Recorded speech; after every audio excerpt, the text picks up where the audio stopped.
ఈరోజు నేను మీతో మాట్లాడే టాపిక్ చాలా మందికి తెలుసు. కానీ పూర్తిగా తెలీదు.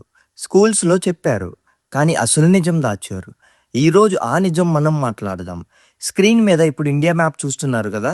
ఇదే మన చిన్నప్పటి నుండి చూసిన మ్యాప్. ఇదే మన టెక్స్ట్ బుక్స్‌లో ఉంది. ఇదే మన వాల్స్ మీద కూడా ఉంది. మనందరం ఇదే ఇండియా అని నమ్మాం. కానీ ఇది కంప్లీట్ ఇండియా కాదు.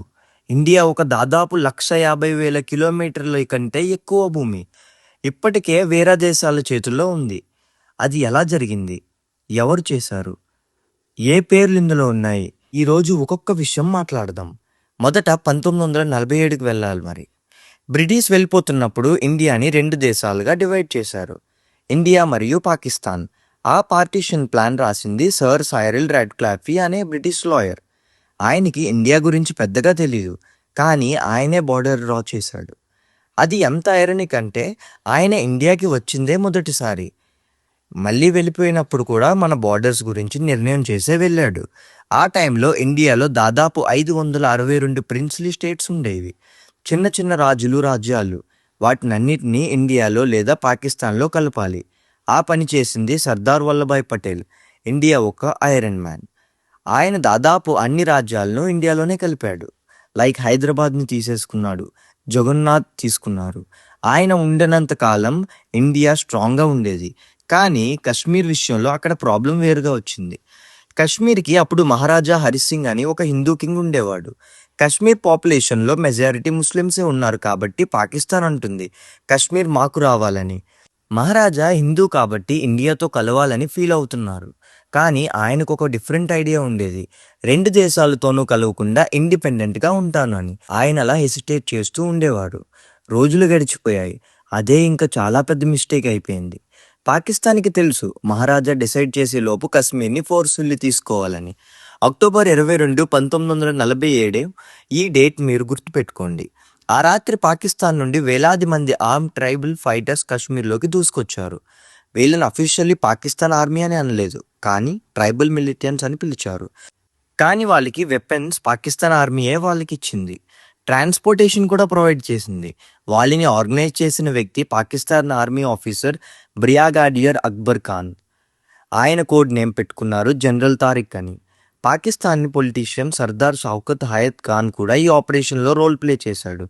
మరి అయితే పాకిస్తానీ ప్రైమ్ మినిస్టర్ లిక్వాత్ అలీ ఖాన్‌కి దీని గురించి చాలా బాగా తెలుసు.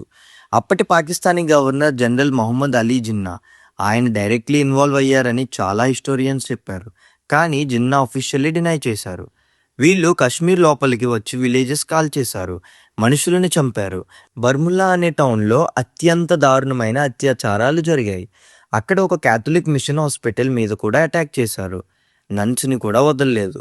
ఇది ఇంటర్నేషనల్ మీడియాకి కూడా రిపోర్ట్ అయింది.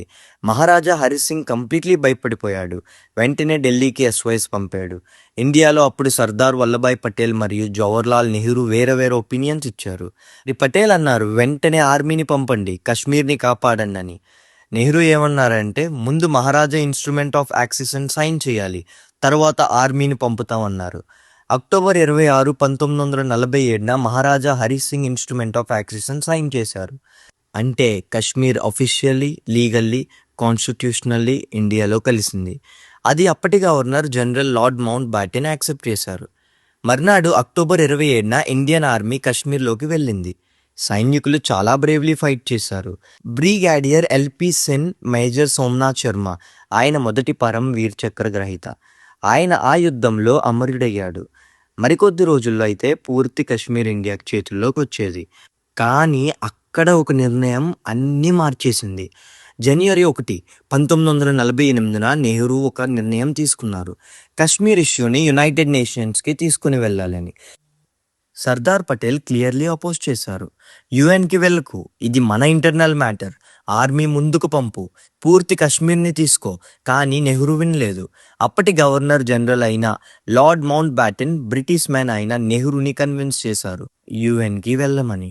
మౌంట్ బాటెన్ బ్రిటిష్ ఇంట్రెస్ట్ కోసం పనిచేస్తున్నారని చాలామంది హిస్టోరియన్స్ అంటారు. బ్రిటిష్ పాకిస్తాన్తో స్ట్రాటజిక్ ఇంట్రెస్ట్ ఉన్నాయి. యుఎన్‌కి వెళ్ళగానే సీజ్ ఫైర్ డిక్లేర్ అయింది. ఇండియన్ ఆర్మీ ఆగిపోయింది. ఆ టైంలో పాకిస్తానీ మిలిటెంట్స్ చేతిలో ఉన్న కశ్మీర్ భాగం అలా వాళ్ళ దగ్గరే ఉండిపోయింది. అదే PoK. Pakistan occupied Kashmir. India దాన్ని పాకిస్తాన్ ఆక్యుపైడ్ జమ్మూ అండ్ కాశ్మీర్ అంటుంది. పాకిస్తాన్ దాన్ని ఆజాద్ కశ్మీర్ అంటుంది. కానీ లీగల్లీ అది ఇండియాలో భాగమే. ఒక్క సీజ్ఫైర్ నిర్ణయం వల్ల ఇండియాకి చెందిన భూమి పాకిస్తాన్ చేతిలో ఉండిపోయింది. ఆ తర్వాత యుఎన్లో రిజల్యూషన్ 47 పాస్ అయింది.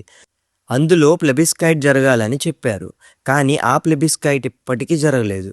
పాకిస్తాన్ తన ట్రూప్స్ విత్డ్రా చేయలేదు కాబట్టి ఇప్పుడు పీఓకేలో గిల్గిత్ బల్తిస్తాన్ అనే రీజియన్ ఉంది.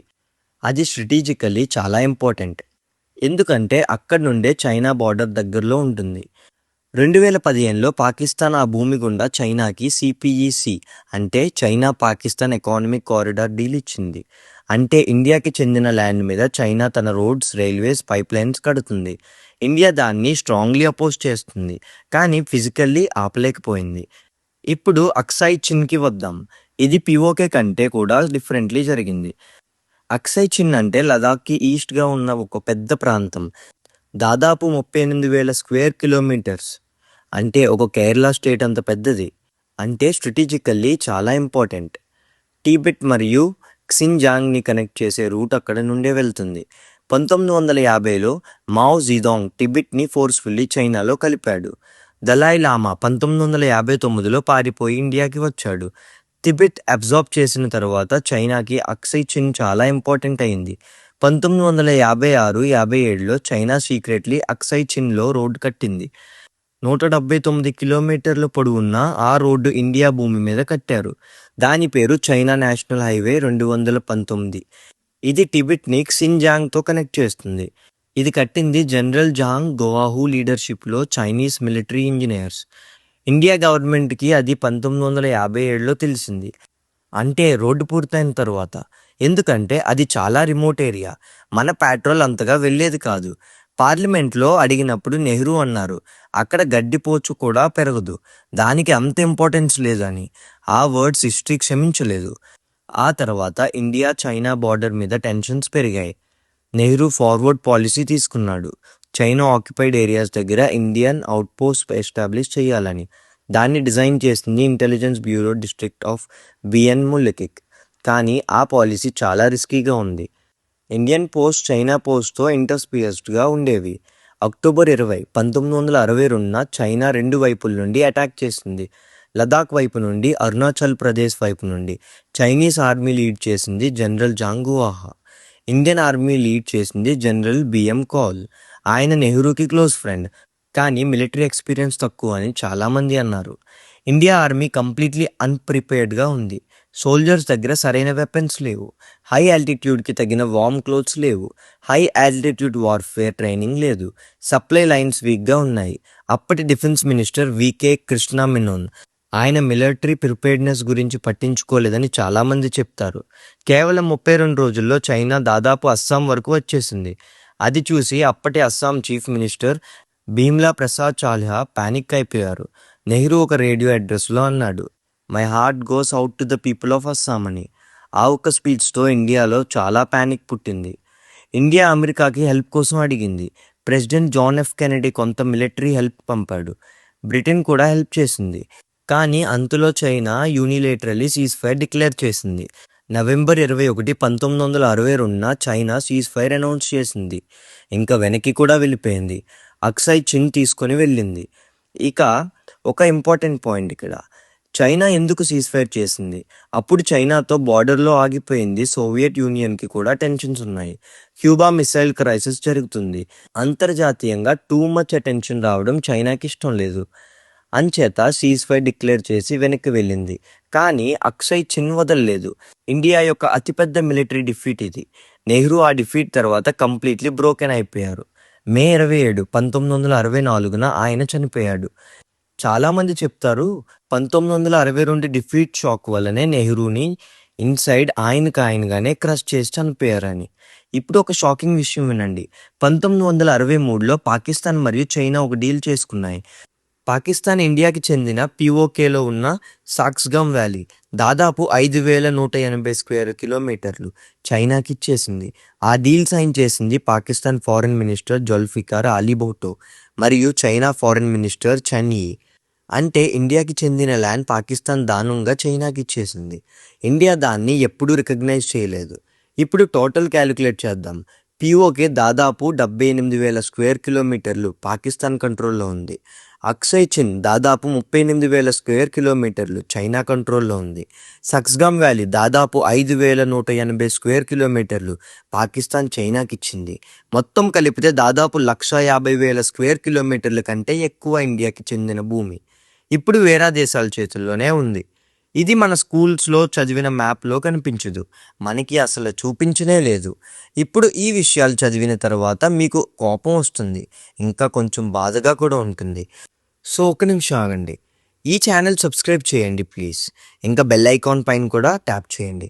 ఈ వీడియో మీ ఫ్రెండ్స్ అండ్ ఫ్యామిలీకి కూడా షేర్ చేయండి. వాళ్ళకి కూడా ఈ నిజం తెలియదు కదా, సో వాళ్ళకి తెలియాలంటే మరి మీరు షేర్ చేస్తేనే కదా.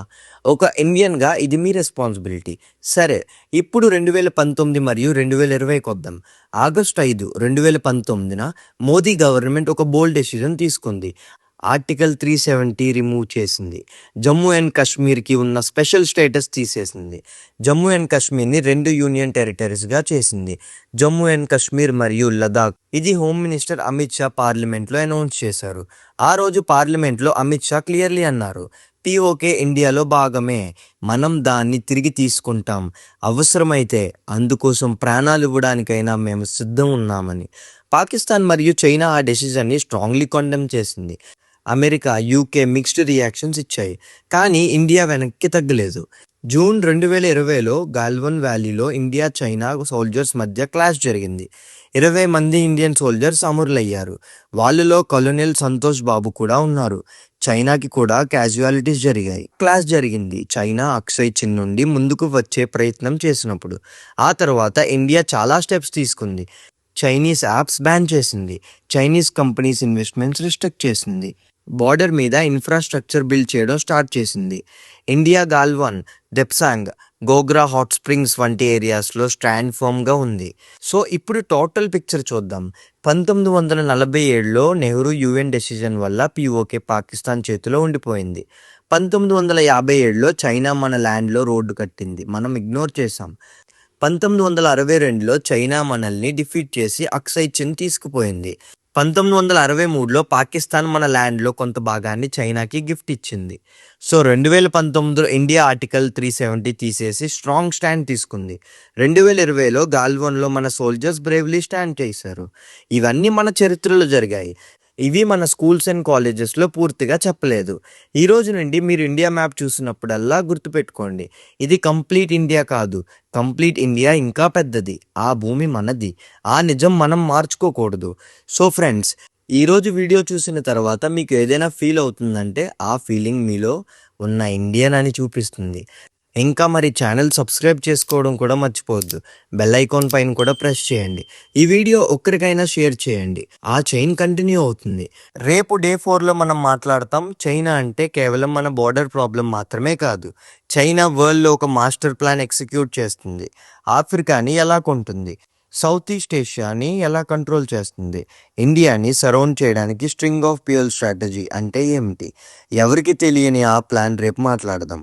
మళ్ళీ కలుద్దాం రేపు. జాగ్రత్తగా ఉండండి. జై హింద్.